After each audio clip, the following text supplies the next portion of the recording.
Salut tout le monde et bienvenue à la correction de la page 265 de votre manuel. Je veux juste commencer avec la question 6. Je ne sais pas si vous étiez dans le même bateau que moi, mais je pense que vous saviez que moi, je fais les corriger de tous les devoirs. Et quand j'ai vu le numéro 6, puis j'ai même pas lu la question, j'ai vu toutes les mesures qui étaient sur l'image, j'avais envie de pleurer. Parce que je me suis dit, je veux pas calculer l'aire totale de cette figure-là, ça va me prendre une éternité. Et là, j'ai lu la question. Puis j'ai réalisé que c'était pas si pire. Donc, je vais juste la relire. Marois conçoit des trophées. Voici un modèle très populaire. La base est en bois et la partie supérieure est en aluminium. Marois désire peindre la base en noir. Quelle est l'aire de la partie noire? Donc ça implique que c'est seulement la partie en bois qui sera peinturée en noir. C'est seulement la base. La partie bleue n'est pas peinturée en noir. Donc, on n'a pas besoin de calculer la partie bleue. Toutes les mesures sont juste là pour vous énerver. Il y en a une qui est utile. Donc, ce que moi, je me suis dit, encore une fois, mon plan est sur le côté. J'ai commencé avec les rectangles sur les faces, donc les rectangles en avant. Donc, j'ai commencé par trouver l'aire de ce rectangle-là en vert et j'ai fait x2. Donc, je vous rappelle, base fois hauteur, la base c'est 22, la hauteur c'est 7 et j'ai fait x2 parce qu'il y en a un en avant, un en arrière. Par la suite, j'ai calculé l'aire du rectangle sur le côté. Ici, la base, elle est de 13 et la hauteur, elle est de 7, puisque c'est 7 ici. Et encore une fois, j'ai fait x2 parce qu'il y en a un que je ne vois pas sur l'autre côté. Et donc, ça, c'est mes deux premiers calculs ici. Pour le troisième calcul, j'ai calculé la base du rectangle en bas. Donc, ça, c'est un rectangle qui mesure 22 cm pour la base par 13. Et donc, l'aire du rectangle en bas, c'est 286 cm². Et pour la partie en haut, j'ai réalisé que si je veux peinturer cette partie-là, je vais peinturer l'aire du rectangle, mais sans le trou qui est créé par le cylindre.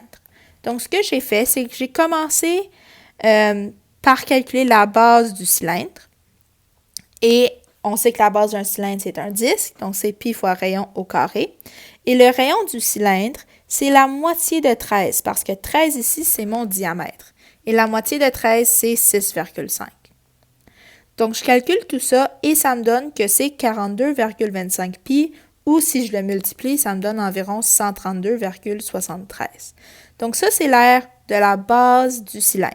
C'est l'aire du trou qui ne sera pas peinturé. Donc, ce que j'ai fait, c'est j'ai calculé l'aire de la partie rectangulaire ici sans le trou et ça revient au même que la partie en bas. Donc, 286 moins le trou. Et quand je fais ça, la partie en haut, c'est 153,27. Et donc, pour trouver l'aire totale, j'additionne les rectangles en avant et en arrière, les rectangles sur les deux côtés, la base en bas et la base en haut avec, sans le trou. Et ça me donne que l'aire totale est d'environ 929,27. Encore une fois, si votre réponse est un petit peu différente, c'est pas la fin du monde.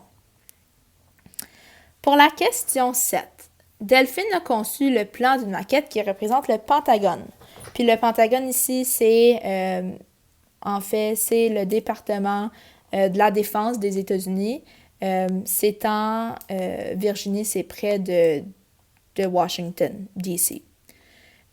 Et pour construire sa maquette, Delphine a une planche de bois qui mesure 610 mm sur 1220 mm.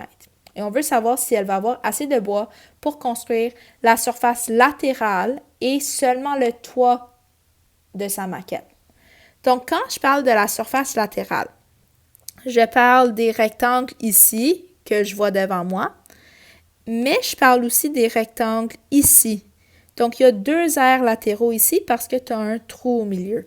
Donc, j'ai calculé l'aire latérale extérieure, l'aire latérale intérieure, et par la suite, j'ai calculé l'aire du toit sans le trou, l'aire du trou, et j'ai fait une soustraction pour obtenir l'aire de la partie verte ici.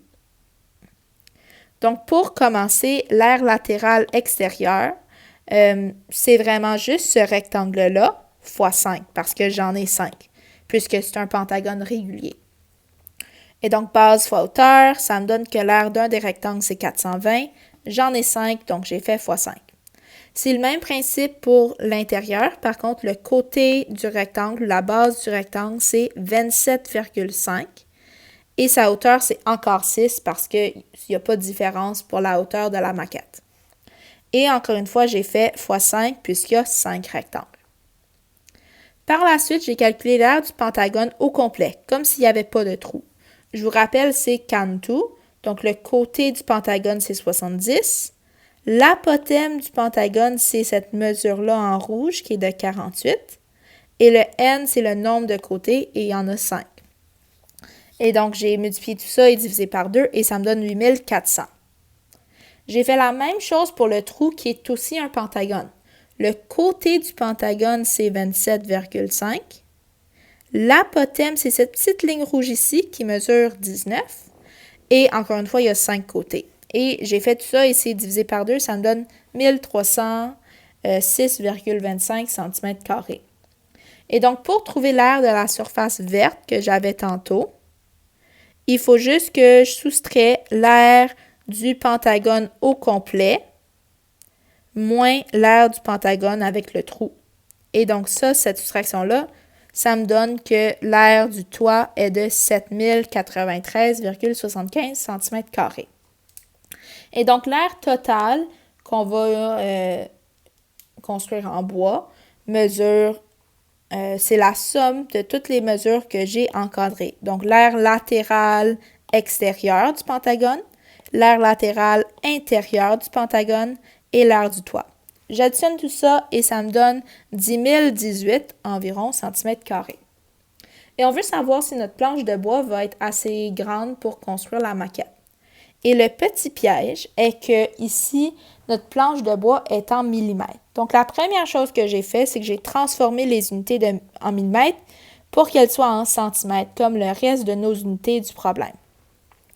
La planche, c'est un rectangle, donc j'ai fait base fois hauteur. Ça ne dérange pas si tu les as inversés, ça revient au même. Et ça m'indique que j'ai seulement 7442 cm² de bois pour construire ma maquette. Et c'est pas assez parce que ma maquette, l'aire, elle est de 10 000 environ cm².